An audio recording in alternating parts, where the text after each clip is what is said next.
Blue Ruby specialist in 1 and 2 gram gold plated jewellery, American diamond, antique art jewellery अब आपके शहर में राम मंदिर रोड बीजापुर।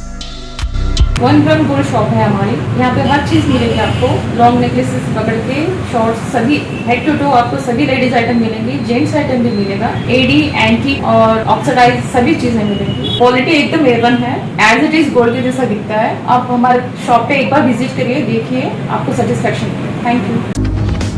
स्वागत है आपका बी न्यूज नेशन में। मैं हूं आबिद हुसैन शेख। बीजापुर में भारी बारिश, नुकसान का जायजा लिया जिला कलेक्टर विजय महांतेश दानमनवर ने। कल हुई बीजापुर में भारी बारिश के चलते कई इलाकों और मकानों में पानी भर जाने से जनता को काफी दिक्कतों का सामना करना पड़ा। खबर मिलते ही मौके पर पहुंचे जिला कलेक्टर विजय महांतेश दानमनवर और महानगर पालिका कमिश्नर विजय मक्कलकी ने नुकसान का जायजा लेकर जनता को जल्द परिहार दिलवाने का भरोसा दिया। अब देखना है कि जनता तक सच में परिहार मिलता है या इनका वादा ही रह जाता है, ये तो समय ही बताएगा।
और खबरों के लिए देखते रहिए बी न्यूज नेशन।